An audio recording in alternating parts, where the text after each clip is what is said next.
ہے۔ امریکہ اور اسرائیل اس جنگ کی تیاری مکمل کر چکے ہیں۔ وہ جگہ جہاں دجال نے قتل ہونا ہے اسے لد کہا جاتا ہے، جو کہ شام اور اسرائیل کی سرحد پر واقع ہے۔ یہودی اس جگہ کو ریڈ زون قرار دے کر وہاں مضبوط ترین ملٹری ہوائی اڈا تیار کر چکے ہیں، جبکہ اس ہوائی اڈے سے پرواز بھرنے والے طیارے کا نام کافر ہے۔ اسرائیل غرقت کو قومی درخت قرار دے چکا ہے۔ یاد رہے حضور کریم صلی اللہ علیہ وسلم نے فرمایا، جب مسلمان یہودیوں کے خلاف جنگ کریں گے تو ہر درخت اور پتھر اپنے پیچھے چھپے یہودی کی نشاندہی کرے گا، لیکن غرقت ایسا نہیں کرے گا کیونکہ یہ یہودیوں کا درخت ہے۔ ناظرین کرام، اب مسئلہ صرف بیت المقدس کا نہیں رہا، اب ہمارا ایک ایک شہر نشانے کی زد پر ہے۔ مدینہ شریف اور مکہ مکرمہ خطرے میں ہے۔ اگر میں ذرا کھل کر بولوں تو پورے کا پورا اسلام خطرے میں ہے۔ حق اور باطل کی صفیں نہایت تیزی سے الگ ہو رہی ہیں۔ خواتین حضرات، یاد رہے حضور کریم صلی اللہ علیہ وسلم کی قرب قیامت سے متعلق احادیث کے مطابق ہماری آخری جنگ یہودیوں سے ہے۔ اس کے بعد ایک اور حدیث میں آپ نے دجال کے ساتھ نکلنے والے 70,000 یہودیوں کی نشاندہی کی ہے۔ ناظرین کرام، آخری جنگ سے متعلق جتنی بھی حدیث ہیں ان سے اندازہ ہوتا ہے کہ آخری زمانے میں یہودی پاور میں ہوں گے، ان کا نظام بہت منظم ہوگا۔ آئیے ذرا ان کے منظم نظام کی ذرا ایک جھلک دیکھتے ہیں۔ خواتین حضرات، آج UNO کے 11 بڑے ملکوں پر یہودی لابی پوری طرح اثر انداز ہے اور دنیا کے 22 بڑے شعبوں میں سے 9 مکمل طور پر یہودیوں کے قبضے میں ہیں۔ وہ ورلڈ بینک جس کا مقروض ہمارا بچہ ہے، جس نے دنیا کے 175 ملکوں کو قرضے کے جال میں پھانسا ہوا ہے، اس کے تمام اعلیٰ عہدیدار فری میسن یہودی ہیں۔ اس کے علاوہ یونیسکو کے 11 شعبوں پر مکمل یہودی اجارہ داری ہے۔ IMF جو پاکستان سمیت دنیا بھر میں فنڈنگ جاری کرتی ہے، جس کے پیسے پر ہمارا تعلیمی نظام چل رہا ہے، جو پولیو کے قطروں کے لیے فنڈنگ کرتی ہے، اس کے تمام اعلیٰ حکام ایلومنٹی ممبرز ہیں۔ امریکہ کے 85 بڑے اداروں میں سے 55 مکمل یہودی لابی کے کنٹرول میں ہیں۔ اس کے علاوہ ناسا کے تمام ریسرچ ورک کو اسرائیلی پالیسیوں کے مطابق دیکھا جاتا ہے، جبکہ ناسا ڈائریکٹر بھی ایک کٹر یہودی ہے۔ ناظرین، وال سٹریٹ، نیو یارک، جہاں سے پوری دنیا کی معیشت اور کرنسی کو دیکھا جاتا ہے، وہ تمام کی تمام یہودی قبضے میں ہے۔ خواتین حضرات، اس وقت پوری دنیا کی ٹیکنالوجی کا 80% کنٹرول یہودیوں کے پاس ہے، جبکہ نظام تعلیم اور کلچر ڈیولپمنٹ پر 90% یہودی قابض ہیں۔ اس کے علاوہ میڈیکل ڈپارٹمنٹ پر 70% اجارہ داری یہودیوں کی ہے، جبکہ ورلڈ میڈیا پر یہودی کنٹرول آپ واضح طور پر دیکھ سکتے ہیں۔ ناظرین کرام، یہ وہ ذرائع ہیں جن پر چل کر کے یہودی پوری دنیا کی دولت اور اقتدار کو سمیٹ رہی ہیں۔ یہودیوں نے اپنے تمام شعبے نیگیٹو اور پلس کے انداز میں ترتیب دیے ہوئے ہیں، یعنی میڈیکل ڈپارٹمنٹ میں جہاں ایک طرف علاج دریافت کیے جا رہے ہیں، وہیں دوسری طرف خطرناک بیماریاں بھی ایجاد کی جا رہی ہیں۔ اسی طرح ایک طرف اینٹی وائرس سافٹ ویئر تیار کیے جا رہے ہیں تو دوسری طرف وائرس ہی کی نئی اقسام بھی تیار ہو رہی ہیں، یعنی یہودی مسائل کو بطور پروڈکٹ استعمال کر رہے ہیں۔ خواتین حضرات، ہماری آخری جنگ یہودیوں سے ہے۔ ہم نے ان کی تیاریوں کی تو جھلک دیکھ ہی لی، لیکن اب ان ممالک کی معاشی اور دفاعی پاور کا جائزہ لینا بھی ضروری ہے جو تیسری جنگ میں ہمارے سامنے کھڑے ہو سکتے ہیں یا کھڑے ہوں گے۔ اس وقت ان کی پاور اور اکانومی پر روشنی ڈالنا بہت ضروری ہے تاکہ اہل اسلام اسی حساب سے لاہ عمل تیار کر سکیں۔ خواتین حضرات، پہلے نمبر پر اسرائیل۔ ناظرین، اسرائیل اس وقت ایٹمی تباہی کا حامل ہے، جبکہ دنیا کا سب سے بڑا ہوٹلنگ بزنس بھی اسی کے پاس ہے۔ اس کے علاوہ دنیا بھر میں پہلی فوڈ انڈسٹریز میں سے اکثریت اسرائیلی ہیں۔ یہ اسرائیلی اسپیسی کھانے اور کولڈ ڈرنکس ایجاد کرنے میں نمبر اول پر ہے۔ برگر، شوارمے، چکن، کلفے، چاکلیٹ، تقریباً 6000 پروڈکٹ کا بانی اسرائیل ہے۔ دوسرے نمبر پر برطانیہ۔ خواتین حضرات، جب قرون اولیٰ کے مسلمان تباہی سے دوچار ہوئے، ان کی سائنس، سیاسیات، معاشیات، فلکیات اور جغرافیہ پر ہزاروں کتابیں یورپ لائی گئی۔ میں ٹاپ آف ٹائم سیریز میں انشاءاللہ ان کتابوں کو کھولوں گا۔ وہ اس قدر حیرت انگیز داستان ہے کہ آپ گرد و نواح سے بے خبر ہو جائیں گے۔ خیر، اس وقت اہل اسلام کی 1000 سال پرانی کتابوں کی کثیر تعداد برطانیہ میں موجود ہے، جبکہ اس کا میجر بزنس ایجوکیشن ہے۔ اس وقت دنیا کی top universities Cambridge, Imperial, Oxford وغیرہ برطانیہ میں موجود ہیں، جبکہ سالانہ ہزاروں کے حساب سے سائنٹسٹ اور ریسرچر اس دیش میں تیار کیے جاتے ہیں، جبکہ یہ ملک بھی ایٹمی قوت کا حامل ہے اور اس کے پاس ہمارے اسلاف کی لکھی ہوئی بہترین اور جامع کتابوں کا ایک پورا ذخیرہ ان کی لائبریریز اور ان کی یونیورسٹیز میں موجود ہے، اور انہیں پر ریسرچ کر کے نئی جو سائنس ہے، جدید سائنس جو ہے، اس کو ڈیولپ کیا جاتا ہے۔ ناظرین کرام، تیسرے نمبر پر ہے امریکہ۔ خاتون حضرات، امریکہ اس وقت بطور سپر پاور ہمارے سامنے ہے، جبکہ اس کا اصل بزنس اسلحہ سازی اور غنڈہ گردی ہے۔ اس کے علاوہ دنیا کی نمبر 1 فلم انڈسٹری کا تعلق بھی اسی ملک سے ہے، جبکہ سالانہ اربوں ڈالر اسے فحش فوٹوگرافی اور فلم گرافی سے بھی حاصل ہوتے ہیں۔ خاتون حضرات، چوتھے نمبر پر جاپان۔ ناظرین کرام، جاپان مشینری تیار کرنے میں اپنا ثانی نہیں رکھتا، جبکہ روبوٹک ٹیکنالوجی میں بھی جاپان نمبر 1 پر ہے۔ انٹرنیشنل موٹر وہیکل کمپنیاں ہونڈا اور ٹویوٹا کا بھی تعلق جاپان ہی سے ہے، جبکہ یہ ملک بھی ایٹمی پاور رکھتا ہے۔ خاتون حضرات، 5ویں نمبر پر بھارت۔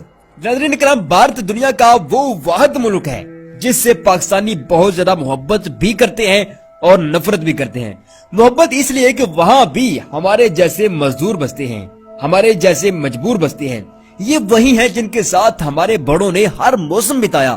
آج بھی نیٹ کی دنیا میں ہم ان سے، وہ ہم سے بہت کچھ سیکھتے ہیں، جبکہ پاک فوج سرحدی کارروائیوں میں انہیں اپنا سمجھ کر ان کی بستیاں اور بسیں ٹارگٹ نہیں کرتی، جبکہ ہم نفرت اس لیے کرتے ہیں کہ اس پر اسرائیل کا سایہ گہرا ہو رہا ہے۔ ان کی ایجنسیز اور حکومتی مشینری پاکستان کو نقصان پہنچانے کا کوئی بھی موقع ہاتھ سے نہیں جانے دیتی، جبکہ کشمیر اور گجرات بھی ہمارے دل میں بستے ہیں، اور انڈین گورنمنٹ ان سے جو سلوک کرتی ہے وہ بھی نفرت کی ایک بڑی وجہ ہے۔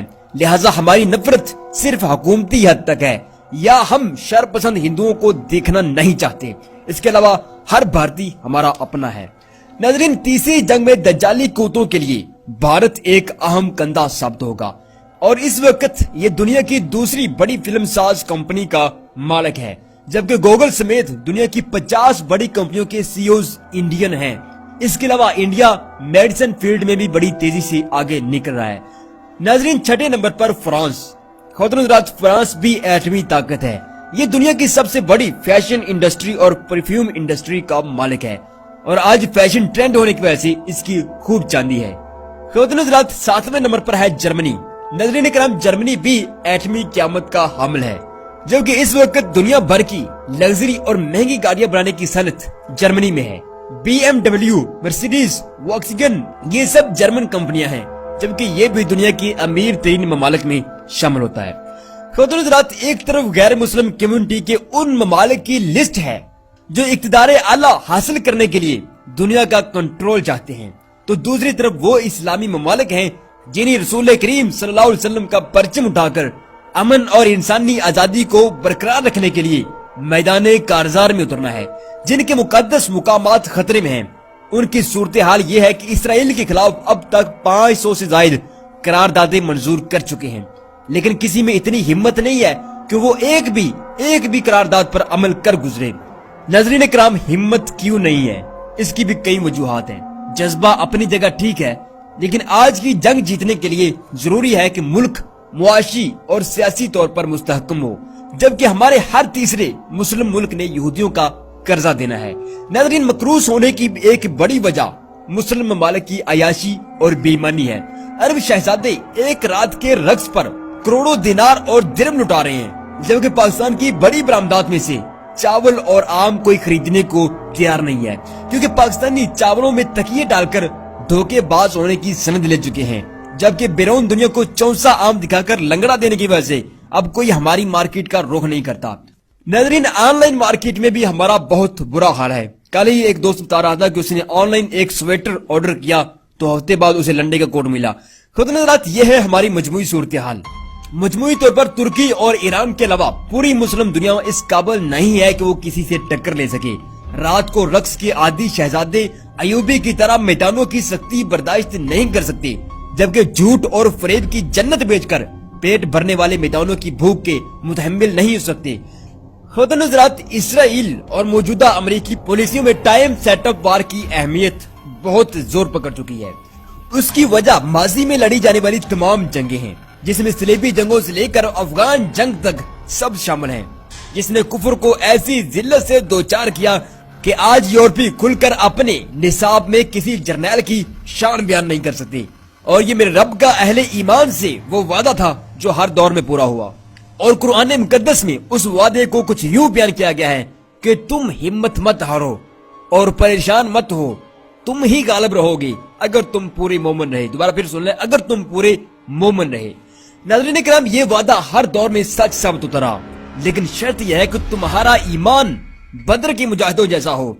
آج جو لوگ بیت المقدس کے لیے پوسٹر اٹھائے پھرتے ہیں، ان میں بہت سارے ایسے بھی ہوتے ہیں جن کی تجارتی بے ایمانیوں نے ملک کو کہیں کا نہیں چھوڑا۔ ان میں وہ بھی شامل ہوتے ہیں جنہوں نے 5-10 ہزار میں ووٹ بیچ کر اس ملک کو یہودی اور قادیانی لابی کے ہاتھوں بیچا ہوتا ہے۔ جب ہم ہی مومن نہیں ہیں، جب ہم ہی مخلص نہیں ہیں، تو خدا کی مدد کہاں سے آئی، ابابیل کہاں سے آئی؟ جب انسان مومن ہوتا ہے تو صرف مٹھی بھر لوگ افغانستان میں 11 ملکوں کی ایسی رسوائی بچاتے ہیں کہ امریکہ 1 صدی تک بھی اس رسوائی کے ٹرک بھرتا رہے تو بھی کم نہ ہو، جبکہ دوسری طرف ہماری شیر دل پاک آرمی ہے جس نے صرف 3 سال میں عالمی کفر کی متحدہ سیکرٹ آرمی کی کمر توڑ دی، حالانکہ وہ ٹیکنالوجی اور تکنیک میں ہائی پروفائل تھیں۔ یہ ہے ایمان کی طاقت، یہ ہے اللہ کی مدد جس نے دجالی قوتوں کو ٹائم سیٹ اپ وار پر مجبور کیا، یعنی مناسب حالات کی پیداوار جس سے بہترین فائدہ حاصل ہو۔ خواتین حضرات، موجودہ سیکرٹ جنگ میں کئی محاذ ہیں، ہر مسلمان ملک کے لیے الگ منصوبہ بندی ہے۔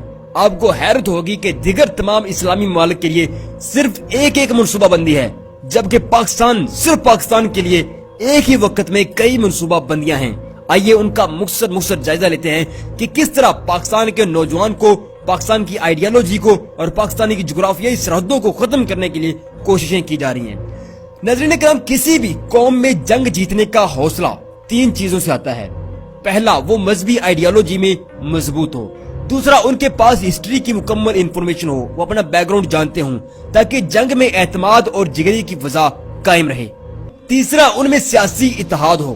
ناظرین، یہ وہ بنیادی ایلیمنٹس ہیں جو دوران جنگ ایک لشکر کے لیے بہت اہم ہوتے ہیں، جبکہ پاکستان میں ان تینوں کو سرے سے ہی ختم کرنے کے لیے پوری ایک فوج سرگرم ہے۔ ان کے 3 یونٹ یہاں ایکسپوز کرنا میں ضروری سمجھتا ہوں۔ خواتین حضرات، پہلا، ڈس انفارمیشن یونٹ۔ ناظرین کرام، اس یونٹ میں ہماری تاریخ کو مسخ کر کے پیش کیا جاتا ہے۔ یہی وجہ ہے کہ ہمارے بچے آئنسٹائن اور گیلیلیو کو تو جانتے ہیں، لیکن ثابت بن قرہ اور عبد الرحمن الصوفی کا نام تو شاید آپ بھی پہلی بار سن رہے ہوں گے۔ حالانکہ یہ مسلم دنیا کے وہ درخشاں ستارے ہیں جنہوں نے 1000 سال پہلے بغیر دوربین اور سکوپس کے ہماری پڑوسی گلیکسی اینڈرومیڈا کو دریافت کیا، اور آج ناسا نے چاند کے 47 کلومیٹر کے ایریا کو الصوفی کا نام دے رکھا ہے۔ شاید آپ ابو یوسف یعقوب کندی کو بھی نہیں جانتے ہوں گے، جنہوں نے آواز پر ایک ایسی تحقیق پیش کی جو بعد میں ریڈیو، ٹی وی، انٹرنیٹ اور سیٹلائٹ کی ایجاد کی وجہ بنی۔ ناظرین، شاید آپ مصر کے مسلم سائنٹسٹ ابراہیم شادیلی کو بھی نہیں جانتے ہوں گے، جس نے سب سے پہلے انکشاف کیا کہ ایک انسان کی آنکھ دوسرے انسان سے مختلف ہے، اور یورپ نے ان کی تحقیق پر آئی سیکورٹی ڈیوائسز ایجاد کی۔ خواتین حضرات، آج ہماری خطرناک حد تک لا علمی کے پیچھے یہود و نصارہ کے وہ ایجنٹ ہیں جو ہمارے نظام تعلیم میں مسٹر چپس اور نورما جیسے انتہائی فضول چیپٹر ڈال کر ہمارے نوجوان کو ویسٹ کر رہے ہیں۔ یہ لوگ میڈیا میں بھی آپ کو مسلم ہسٹری کے صفحے خالی دکھاتے نظر آئیں گے، جبکہ سوشل میڈیا تو ان کا کھلا فیکٹر ہے۔ خواتین حضرات، کل ملا کر ہمارا نوجوان اپنی تاریخ کو نماز، روزے اور مسلکی شور شرابے کی حد تک ہی جان پاتا ہے، جس سے اس کے لاشعور میں ایک بے اعتمادی اور احساس کمتری پیدا ہوتی ہے، اور وہ روب جو ایک مسلمان میں نظر آنا چاہیے وہ ہمیں کہیں نظر نہیں آتا۔ ہمیں وہابی، سنی اور شیعہ تو بہت نظر آئیں گے، لیکن امتی ہمیں کہیں نظر نہیں آتا۔ ہم فٹ بال کی طرح خالی ہو رہے ہیں جسے کوئی بھی ثقافت ٹھوکر مار کر اپنے اندر غرق کر سکتی ہے۔ ناظرین کرام، دوسرے نمبر پر مس انفارمیشن یونٹ۔ خواتین حضرات، اسرائیل کے لیے بیت المقدس کا قبضہ بہت اہم ہے، لیکن وہ اس وقت تک یہ خطرہ مول نہیں لے سکتا جب تک ہم باغیرت مسلمان ہیں۔